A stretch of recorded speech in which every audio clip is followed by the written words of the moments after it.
Good morning and first of all Janmashtami की शुभकामनाएं आप सभी को। दूसरा बात कि 2 दिन इधर मैंने वीडियो नहीं डाला, ये सोचकर कि 2 दिन आपको समय मिलेगा, खास करके हिंदी मीडियम वाले स्टूडेंट्स को जिनको टेक्निकल वर्ड इंग्लिश में समझने में दिक्कत हो रहा था। तो आप लोग इन 2 दिनों में कुछ ट्राई अगर किए होंगे तो उसका मीनिंग समझ में आया होगा। इसके बावजूद भी आज आप लोगों के अलग अलग बैच में, बॉयज़ और गर्ल्स दोनों के बैच में, मैं इस चैप्टर का हिंदी वाले वर्ड का इंग्लिश मीनिंग या इंग्लिश वाले वर्ड का हिंदी मीनिंग मैं आप लोगों को वॉइस मैसेज कर दूंगा। उस वॉइस मैसेज में आप लोग अपना कॉपी कलम लेकर आज बैठ जाइएगा। दोपहर के बाद इस वीडियो के बाद मैं उसको डालूंगा। तो हम लोग स्टार्ट करें। जो उस दिन हमारा रह गया था सीड का स्ट्रक्चर और इसके स्ट्रक्चर में कौन कौन से प्रोमिनेंट यानी कि इम्पोर्टेंट भाग हैं। फिर मैं कह रहा हूँ कि इंग्लिश वर्ड पर ज़्यादा फोकस आप लोग करेंगे तो बेहतर रहेगा। तो चलिए हम लोग सीड स्टार्ट किए थे। याद कीजिए आप एक चीज कि सीड का फॉर्मेशन, बीज का निर्माण कब हो रहा था। बीज का निर्माण निषेचन प्रक्रिया के बाद यानी कि फर्टिलाइजेशन प्रक्रिया के बाद संपन्न हो रहा था। इस बीज में कुछ ऐसा बीज आपको दिखाई देगा जिसका छिलका यानी कि सीड कोट क्लियरली क्या होगा, 2 भाग में बटा हुआ नजर आएगा।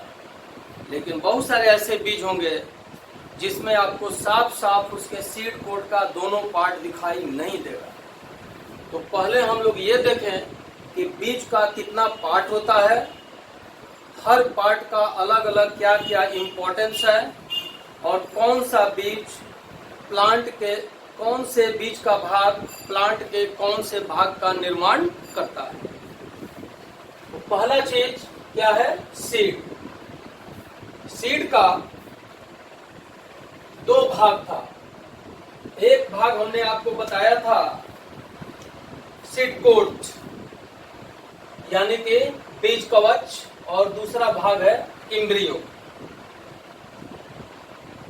समझिएगा बात को। कोई भी बीज इधर से मान लीजिए कि एक और रहता, ऐसे सपोज कीजिए ये चने का बीज। चना का बीज इसलिए बोल रहे हैं कि ये थोड़ा सा टिपिकल है, सबको इसको देखा है, इसमें सारे स्ट्रक्चर लगभग मिलते हैं। तो ये तो इसका कोटिलीडन हो गया ना 2 ठो। जिस बीज में 2 कोटिलीडन यानी कि बीज पत्र, कोटिलीडन का हिंदी क्या है, बीज पत्र। जिस बीज में कोटिलीडन का संख्या 2 होगा उसको कहेंगे डाइकॉट सीड यानी द्विबीजपत्री बीज। और जिस बीज में कोटिलीडन का संख्या 1 होगा उसको कहेंगे मोनोकॉट सीड या एक बीजपत्री बीज। जैसे कि एक बीजपत्री में आपका चावल हो गया, गेहूं हो गया, मक्का हो गया, ये सब इसका चर्चित एग्जाम्पल है। डाइकॉट में जितना दाल वाला पौधा है, रहर है, मूंग है, मसूरी है, खेसारी है, सारा चीज, ये सारा का सारा चीज डाइकॉट सीड में यानी कि 2 बीज पत्र जितना भी दाल वाला पौधा है सब में मिलेगा। अब आते हैं इसके स्ट्रक्चर पर जो ज्यादा इंपॉर्टेंट है। मान लीजिए ये चने का बीज है। चने के बीज को डिटेल में भी पढ़ना भी है, जस्ट इसके बाद हम बताएंगे। पहले हम लोग इसके स्ट्रक्चर को समझ लें। 2 बीज पत्र है यानी डाइकॉट सीड है। मान लीजिए हम लोग आसानी के लिए चने के बीज को फुला दिए। 1 दिन के बाद वो पानी अवशोषित कर लिया और फूल गया। फूलने के बाद स्पष्ट रूप से इसका जो बाहर का छिलका है वह निकल जाता है। ध्यान से हम लोग देखेंगे तो जो हम लोगों का स्किन कलर है लगभग वही बाहर के कलर का इसके बीज का बाहरी कलर होता है, बीज कवच का बाहरी कलर होता है। यानी कि सीड कोट का जो आउटर लेयर है, सबसे बाहरी सतह है, आउटर मोस्ट लेयर है, इसको कहते हैं हम लोग टेस्टा। क्या कहते हैं? टेस्टा। और अंदर में देखिएगा, इसी छिलका के अंदर में हल्के पीले रंग का या क्रीम कलर का एक पतला लेयर होता है, इसको कहते हैं हम लोग टेगमेन। इसके तुलना में ये जो है थोड़ा पीला या लाइट येलो या क्रीम कलर आप कह सकते हैं होता है, ये ब्राउन कलर ऑलमोस्ट होता है। टेगमेन के बाद ही यहाँ पर 2 दाना मिलेगा चने का। जब छिलका हम लोग हटाएंगे तो इसका 2 दाना अलग अलग मिलेगा, इसको हम लोग कहते हैं कोटिलीडन। अब समझिए बात को, सीड का 2 भाग, सीड कोट और इम्ब्रियो। इसी बीज पत्र को जब इसमें और एक आध स्ट्रक्चर निकल जाता है, तब इसको संयुक्त रूप से हम लोग कहते हैं इम्ब्रियो। और इम्ब्रियो को अंग्रेजी में क्या, हिंदी में क्या कहते हैं? भ्रूण। टेस्टा सबसे बाहरी सतह, कंपैरेटिवली तुलनात्मक रूप से थोड़ा ब्राउन कलर का, थोड़ा मोटा और गद्दीदार स्पॉन्जी। लेकिन अंदर का जो टेगमेन है पतला, पेपर के जैसा, ट्रांसपेरेंट, कंपैरेटिवली लाइट येलो या लाइट क्रीम कलर का। टेस्टा और टेगमेन को मिलाकर संयुक्त रूप से कहते हैं हम लोग सीड कोट। इम्ब्रियो में आते हैं हम लोग। ये जो इम्ब्रियो है, क्या पहले सीड कोट लिख लीजिए। इम्ब्रियो को डिफाइन करिए। तब हम लोग क्या करते हैं, मान लीजिए कि इसको हम लोग पानी में फुला दिए, अगले दिन हम लोग निकाल लिए पानी से। इस फूले हुए सीड को पोटली बनाकर हम लोग कहीं रख दें या गीला मिट्टी में हम लोग इसको डाल दें, तो देखिएगा इसमें से अंकुरण स्टार्ट हो जाता है नेक्स्ट डे। एक पार्ट इसका ऊपर जाएगा और एक पार्ट नीचे आएगा।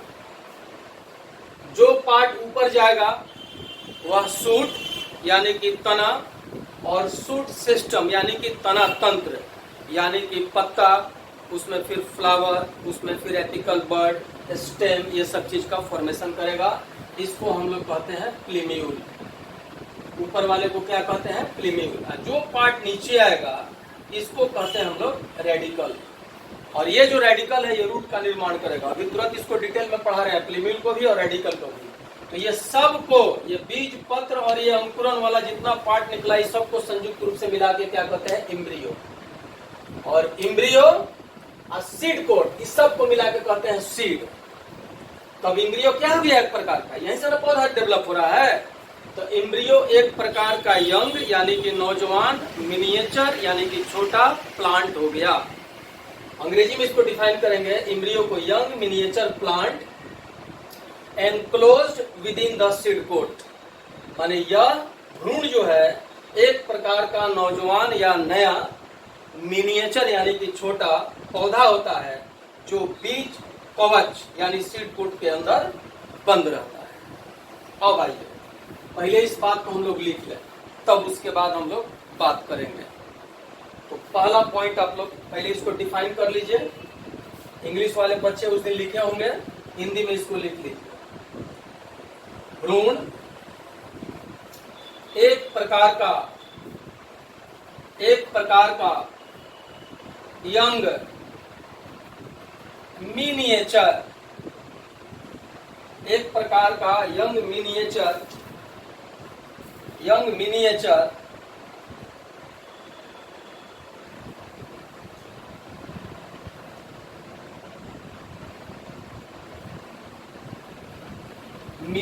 मिनिएचर का मतलब छोटा, यंग माने नौजवान, नया। एक प्रकार का यंग मिनिएचर पौधा होता है जो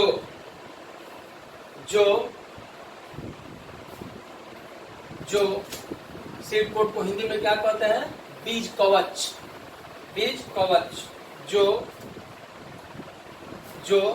बीज कवच द्वारा, जो बीज कवच द्वारा ढका रहता है, ढका रहता है। अब आइए, आगे अब बढ़िएगा, 12 चेंज कर लीजिए। पहले हिंदी वाले बच्चे लिखिए। बीज के 12 चेंज करके लिखिएगा। बीज के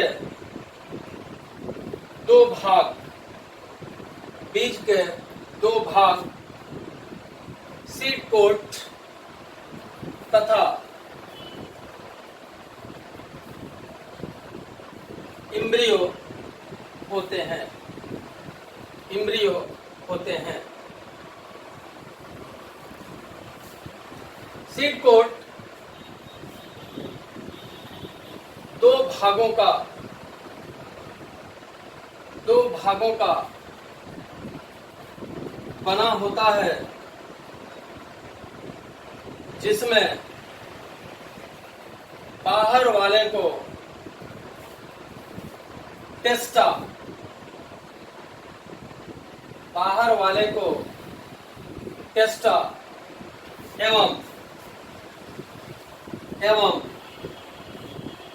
अंदर वाले को टेगमेन, अंदर वाले को टेगमेन, बाहर वाले को टेस्टा एवं अंदर वाले को टेगमेन कहा जाता है। अंदर वाले को टेगमेन कहा जाता है, अंदर वाले को टेगमेन कहा जाता है। अब लिखिए, टेस्टा थोड़ा गद्दीदार एवं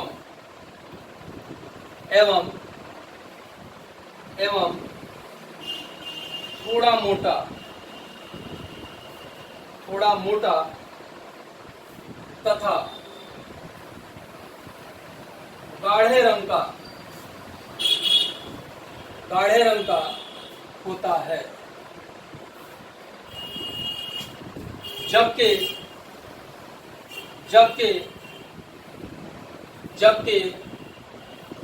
अंदर का टेगमेन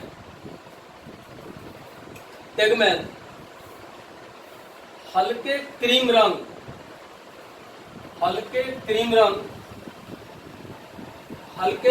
रंग का एवं टेस्टा के साथ अंदर वाले सतह से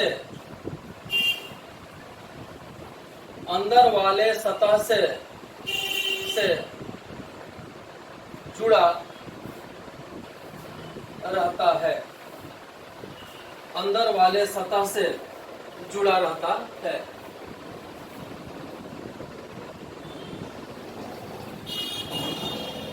इसी के बाद कॉटिलीडन, याद कीजिए ये वाला कॉटिलीडन, जिसको हिंदी में हम लोग क्या कहते हैं, बीजपत्र। इसी के बाद बीजपत्र उपस्थित रहता है।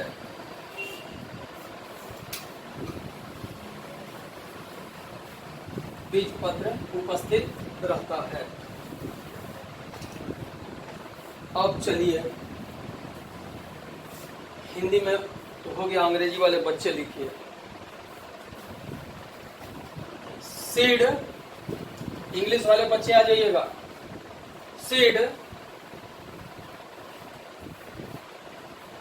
Has 2 parts.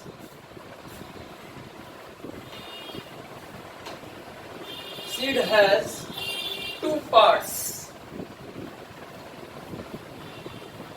Has 2 parts known as known as outer seed coat and inner embryo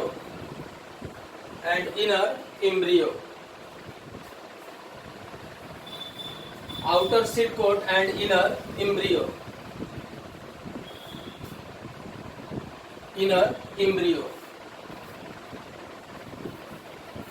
अब यहीं पर पारा चेंज कर लीजिएगा और लिखिएगा सीड कोट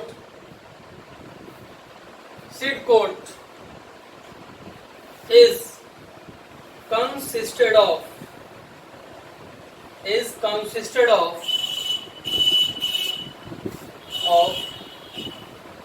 टू पार्ट्स। इसमें भी 2 पार्ट हो गया। बाहर वाले को क्या बोले हैं? टेस्टा, और अंदर वाले को tegmen. 2 parts, outer testa and inner tegmen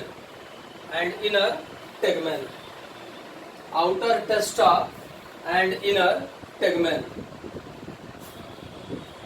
पारा चेंज कर लीजिएगा। टेस्टा is brown or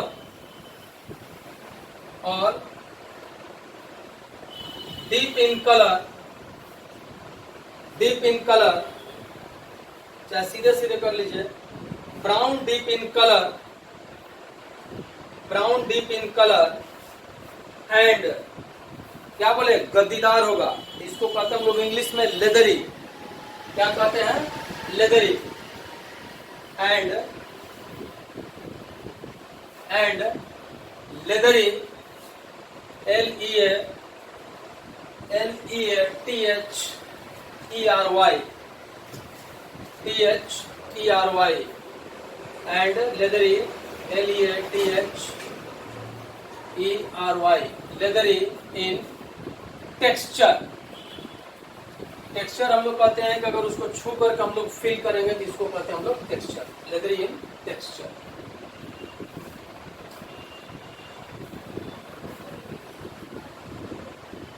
ठीक यहाँ जोड़ दीजिए। ठीक मैंने मोटा।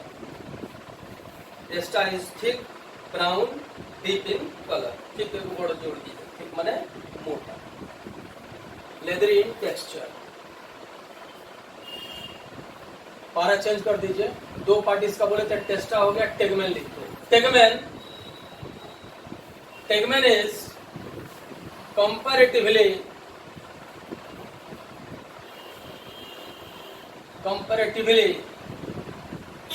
comparatively thin. Tegumen is comparatively thin, transparent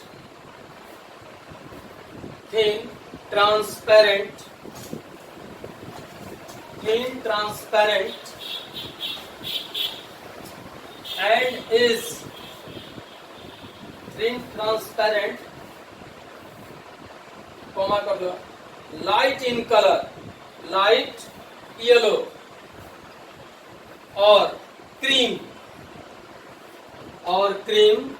in color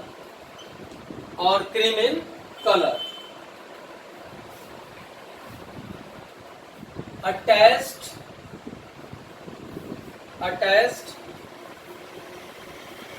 to inner surface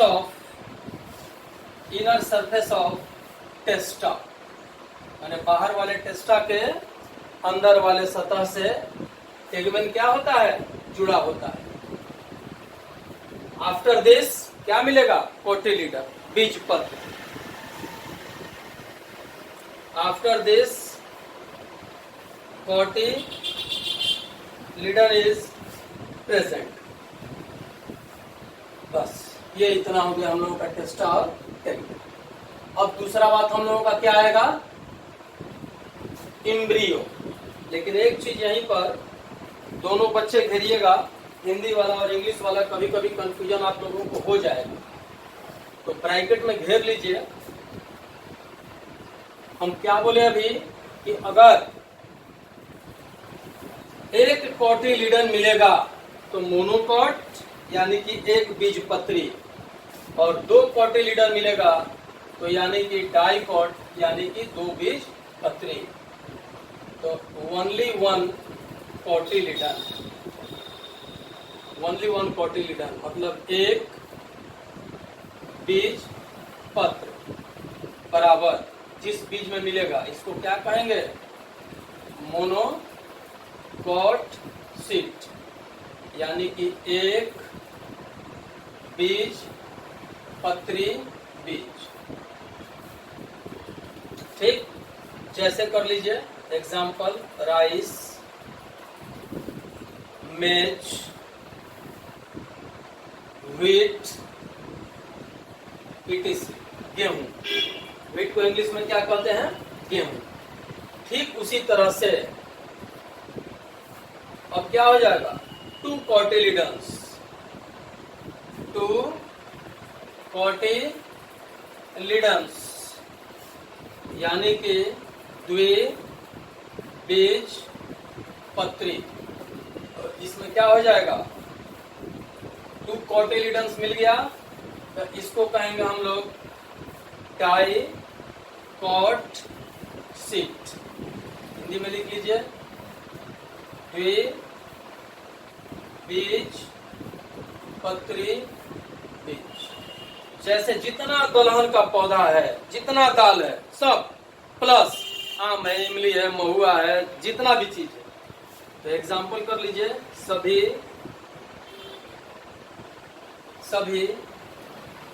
दलहन वाले पौधे, सभी दलहन वाले जितना दाल वाला पौधा है सब टोटल, अरहर, मसूर, मूंग, खेसारी सब। अंग्रेजी वाले बच्चे लिख लीजिए all leguminous seeds, all leguminous seeds माने जितना भी लेग्यूम्स है, पॉड है, यानी कि दाल वाला पौधा है वो सब। अब दूसरा हम लोगों का क्या आ गया, एम्ब्रियो। अब याद रखिए ये पूरा का पूरा फोटो किसका है, एम्ब्रियो का है।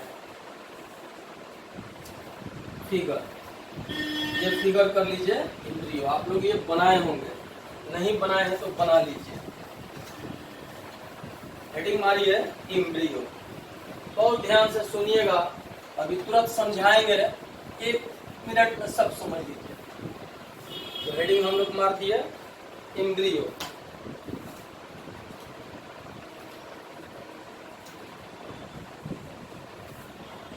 हिंदी में लिख लीजिएगा अपना भ्रूण।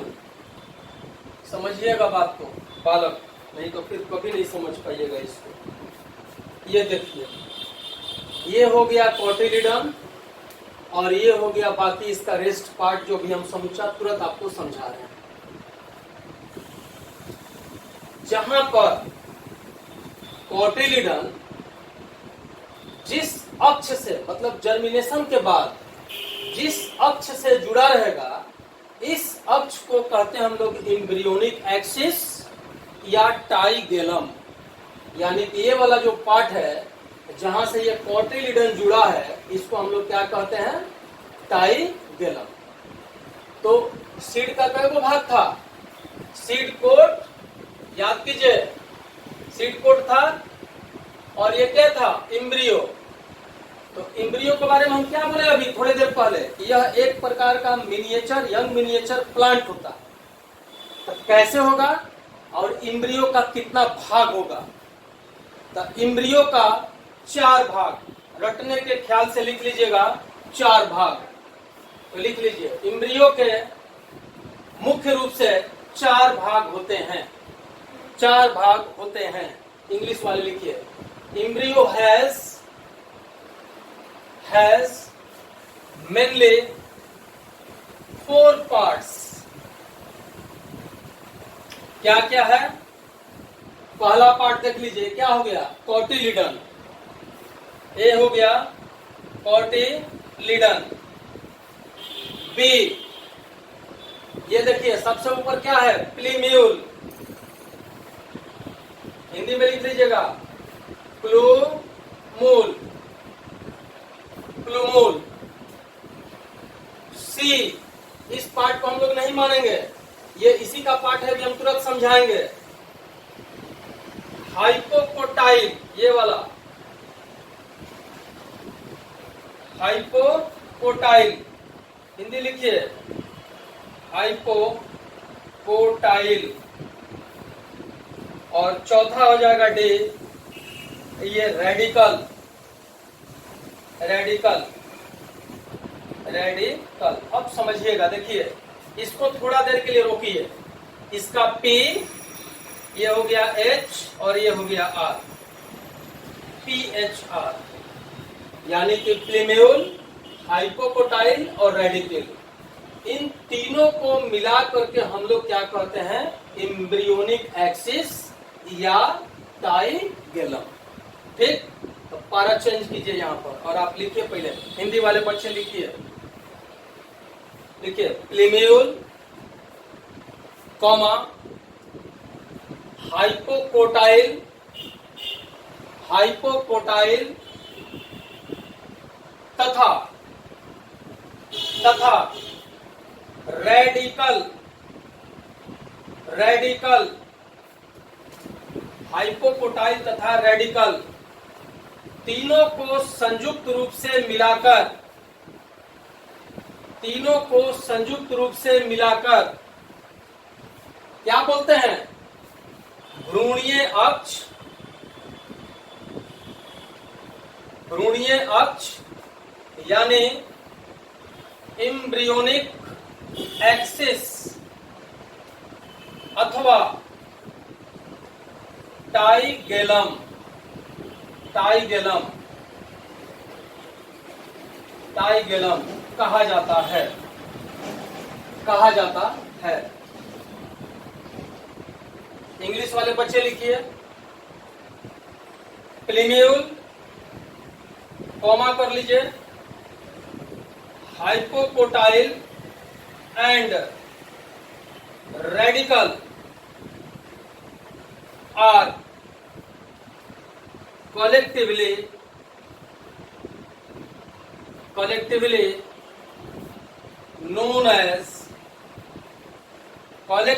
known as embryonic axis या इसको क्या कहते हैं, टाइगेलम, एम्ब्रियोनिक एक्सिस और टाइगेलम, टाइगेलम। अब थोड़ा सा समझिएगा ध्यान से, देखिए तो ये कॉटिलिडन जिस एम्ब्रियोनिक एक्सिस से जुड़ रहा है, यानी कि प्लेम्यूल, हाइपोकोटाइल और रेडिकल का ये कॉमन पॉइंट हो गया, जहां से ये क्या हो रहा है, कॉटिलिडन जुड़ रहा है। इसको हम लोग क्या कह दिए, टाइगेलम। टाइगेलम के ठीक ऊपर और प्लेम्यूल के ठीक नीचे जो पार्ट मिलेगा, इसको क्या कहते हैं हम लोग, इपिकोटाइल, इपिकोटाइल। इसीलिए इपिकोटाइल को हम लोग transition form between tigellum and plumule, ये हम लोग बोलते हैं। एकदम याद रखिएगा, इस चीज को मैं लिखवाऊंगा लेकिन अभी हम समझा दे रहे हैं। ठीक उसी तरह से रेडिकल और टाइगेलम के बीच में जो पार्ट मिलता है, इसको क्या कहते हैं, हाइपोकोटाइल। यानी कि हाइपोकोटाइल एक ट्रांजिशन फॉर्म हो गया, ट्रांजिशन पॉइंट हो गया, जो टाइगेलम और रेडिकल के बीच में मिलता है। वैसे भी हाइपो का मतलब होता है बिलो, बिलो का मतलब नीचे, यानी कि टाइगेलम के नीचे, यानी कि एम्ब्रियोनिक एक्सिस के ठीक नीचे जो मिलेगा, इसको कहेंगे हाइपोकोटाइल, और टाइगेलम के ठीक ऊपर जो मिलेगा, इसको क्या कहेंगे, इपिकोटाइल। अब यहाँ ध्यान से आप सुनिए, दो वर्ड इस्तेमाल किया है। एक वर्ड इस्तेमाल किया एनसीईआरटी में, पोलियोटाइल, पोलियोटाइल, और एक वर्ड इस्तेमाल किया है हम लोगों का coleorhiza, double R I rhiza, COLURRIH, coleorhiza एक इस्तेमाल किया है, पोलियोराइजा।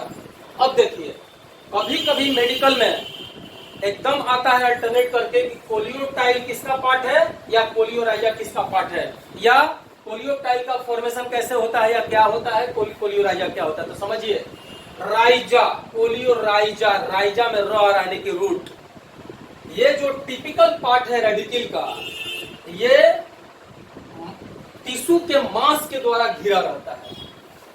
और इस रेडिकल वाला टिप जिस टिश्यू के मांस के द्वारा घिरा रहता है, झुंड के द्वारा, समूह के द्वारा घिरा रहता है, इसको कहते हैं कोलियोराइजा। यानी कि रेडिकल से जुड़ा रहेगा कोलियोराइजा। ठीक उसी तरह से प्लीम्यूल के टिपिकल पार्ट पर, एपिकल पार्ट पर जो मासेज ऑफ टिश्यूज रहेंगे वो इसको घेरे रहेंगे, इसको कहेंगे कोलियोटाइल। यानी कि कोलियोटाइल प्लीम्यूल से जुड़ा है और कोलियोराइजा रेडिकल से जुड़ा है। ठीक, अब इसके बाद आर से रेडिकल और आर से रूट सिस्टम, ये नीचे की तरफ जाएगा तो रेडिकल से रूट सिस्टम यानी जड़ तंत्र का फॉर्मेशन होगा, जिसमें प्राइमरी रूट, सेकेंडरी रूट और टर्शियरी रूट जो 11 में पढ़ा चुके हैं, यानी कि प्राथमिक जड़, द्वितीयक जड़ और तृतीयक जड़, root hairs, root cap, elongation zone, maturation zone, meristematic zone, सारा चीज इसमें जो आएगा इसको कहेंगे हम लोग रूट सिस्टम यानी कि जड़ तंत्र। ठीक उसी तरह से प्लीम्यूल जो है ये फॉर्मेशन करेगा तना का, यानी कि उसमें पत्ती लगेगा, फूल लगेगा, फल लगेगा, छाल होगा, सारा चीज होगा, इसको कहेंगे हम लोग तना तंत्र यानी कि शूट सिस्टम। इस तरह से प्लीम्यूल तना और तना तंत्र के लिए जिम्मेवार है बनाने के लिए, और रेडिकल रूट और रूट सिस्टम यानी कि जड़ और जड़ तंत्र के लिए जिम्मेवार है बनाने के लिए। तो पहले है घेर करके कोलियोटाइल और कोलियोराइजा लिखिए। तो पहला लिखिए कोलियोटाइल, घेर लीजिएगा, ये बहुत जरूरी है और बहुत ही इंपॉर्टेंट है। ये दो टर्म एनसीईआरटी में दिया है, एक है कोलियोटाइल,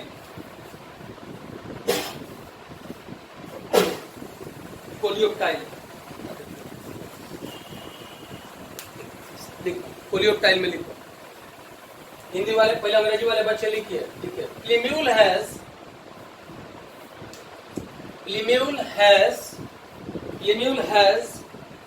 growing, plumule has growing tip covered by sheath। sheath का मतलब होता है आवरण, sheath मतलब आवरण, covered by sheath known as कोलियोटाइल। एकदम साफ साफ ये लिख लीजिए। ठीक, दूसरा लिखिए यहीं पर कोलियोराइजा।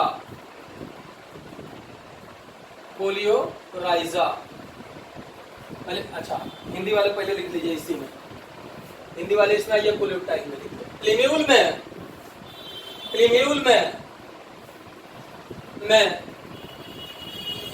अग्रशिरा बढ़ने वाला होता है,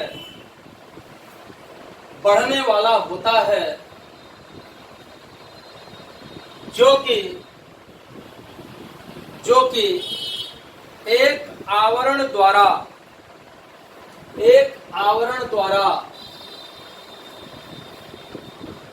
ढका रहता है।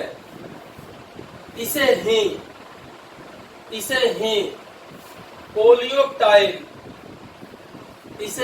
कोलियोटाइल कहा जाता है। नीचे लिखिए, हिंदी में लिख लीजिएगा कोलियोटाइल। रात में आज वॉइस मैसेज करेंगे, इस सबका हिंदी लिखेंगे एनसीईआरटी में जो जो दिया है। अब आप लोग कहीं रहे हिंदी में तो लिखेंगे, क्या करेंगे, मजबूरी है। दूसरा ये कोलियोराइजा, पहले हिंदी वाले लिख लीजिए तब अंग्रेजी वाले को हम लिखवाएंगे। कोलियोराइजा लिखिए रूट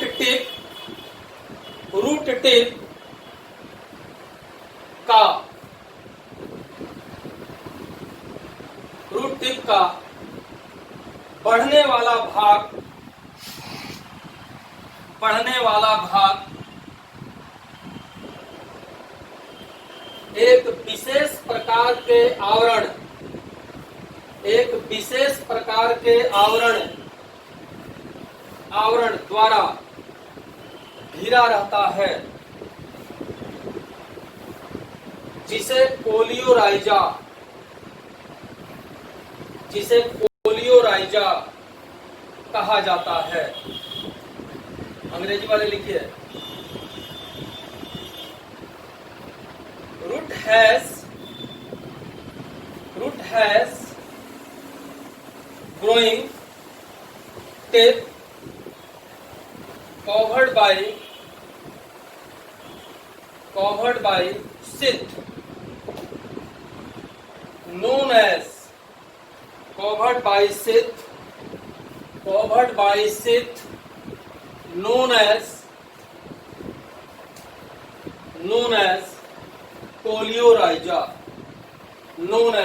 कोलियोराइजा। अब आइए हेडिंग मार दीजिए, इम्ब्रियो के भ्रूण के विभिन्न भाग। अंग्रेजी वाले बच्चे लिखिए, डिफरेंट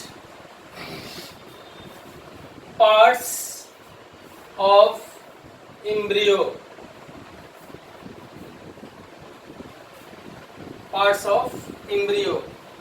डैश दे दीजिए, याद कीजिए पहला क्या लिखे थे, cotyledon.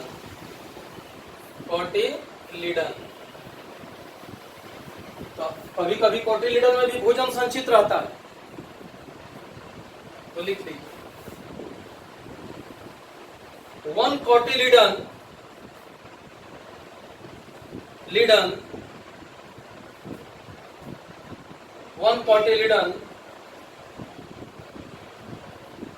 seed is known as, इतना डिटेल में लिखने से बढ़िया लिख लीजिए कि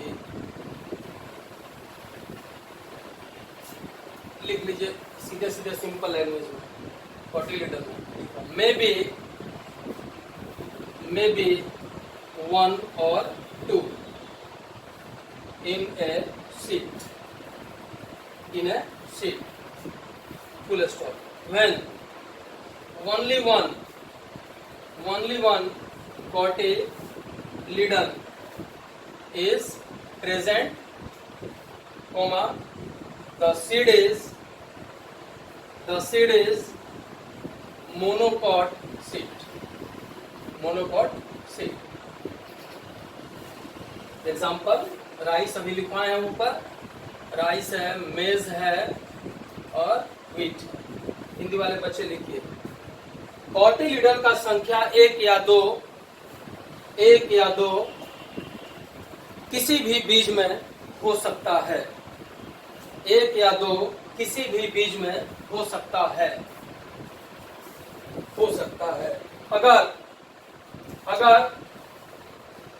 अगर बीज में एक ही कोटिलिडन उपस्थित रहता है, तो इसे एक बीजपत्री बीज कहा जाता है। जैसे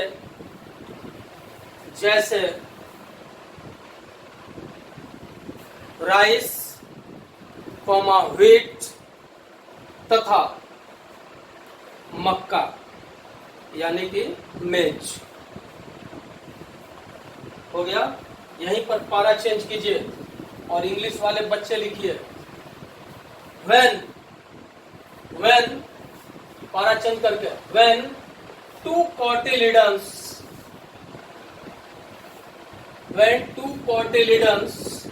are present,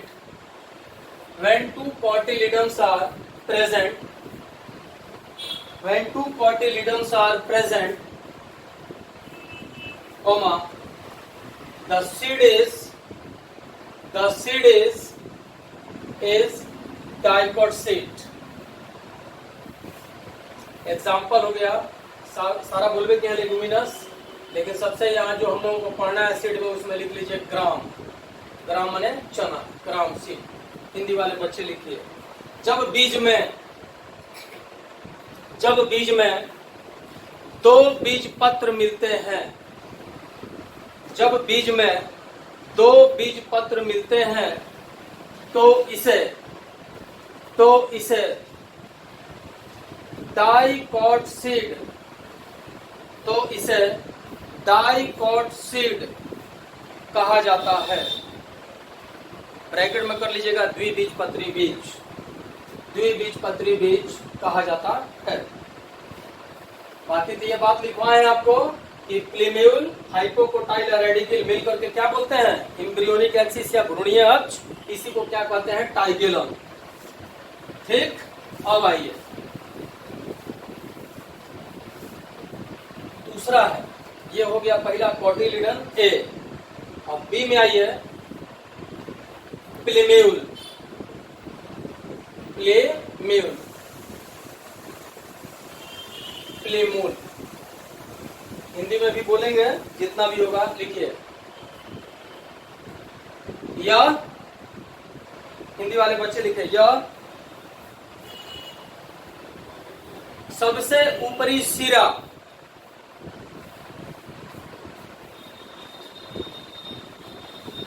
यह सबसे ऊपरी सिरा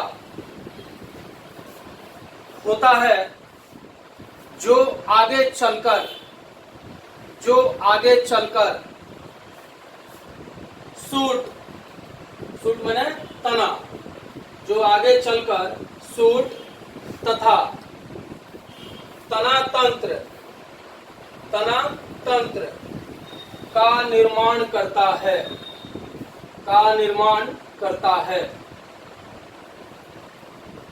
अंग्रेजी वाले बच्चे लिखिए, it is the apical part, apical uppermost part which finally forms shoot and shoot system, shoot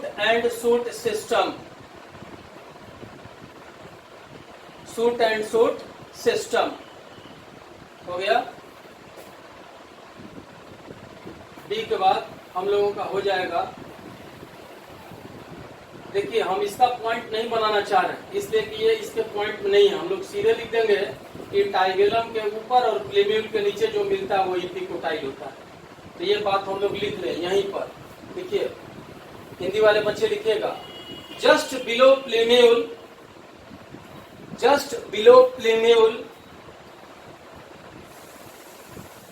and above to taigellum,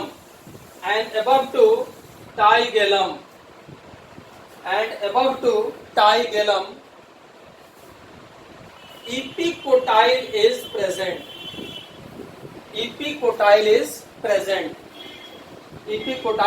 present, आइए हिंदी वाले बच्चे लिखिए, प्लीम्यूल के ठीक नीचे एवं टाइगेलम के ठीक ऊपर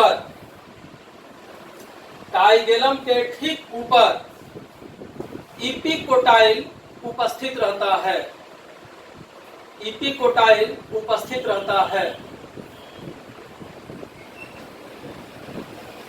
ठीक, सी लिखिए आप लोग, हाइपोकोटाइल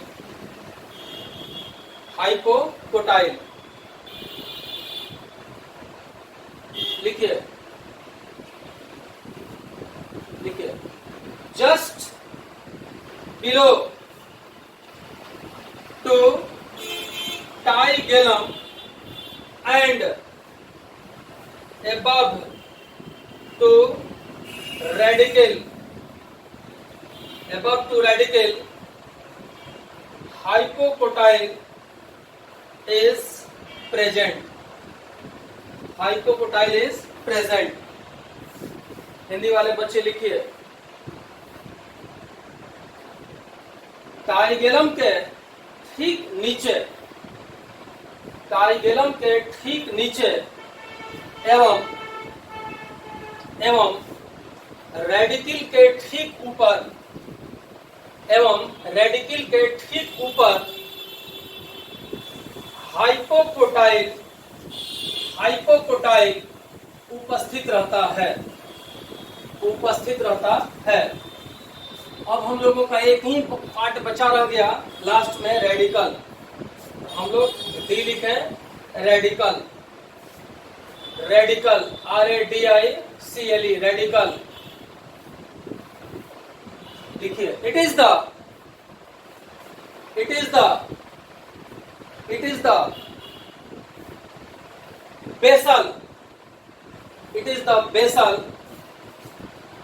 बेसल मोस्ट, सबसे नीचे, it is the basal most part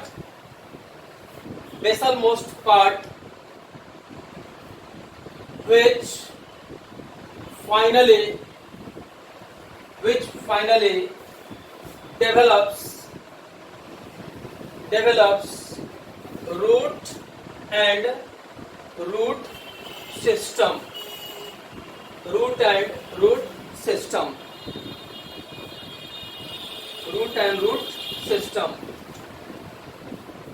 Root and root system. लिखिए, हिंदी वाले बच्चे लिखिए। रेडिकल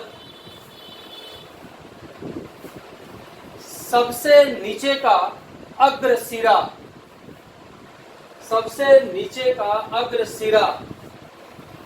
वाला भाग होता है,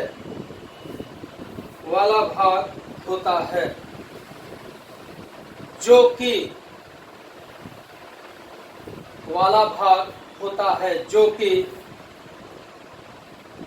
कि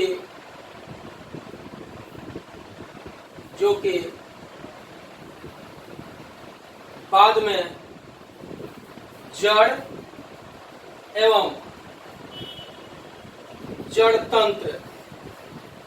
एवं जड़ तंत्र का निर्माण कर देता है। अब देखिए, हम लोगों का ये सीड यानी कि सीड कोट और एम्ब्रियो दोनों हो गया। अब सिलेबस में, एनसीईआरटी में 3 बीज के बारे में दिया है। पहला नंबर बीज है मेज। पहला नंबर बीज क्या है? मेज। सबको खाइए गया है। पहला बीज ये हो गया मेज, दूसरा दिया है आपका ग्राम, और तीसरा दिया है कास्टर यानी रेड़ी।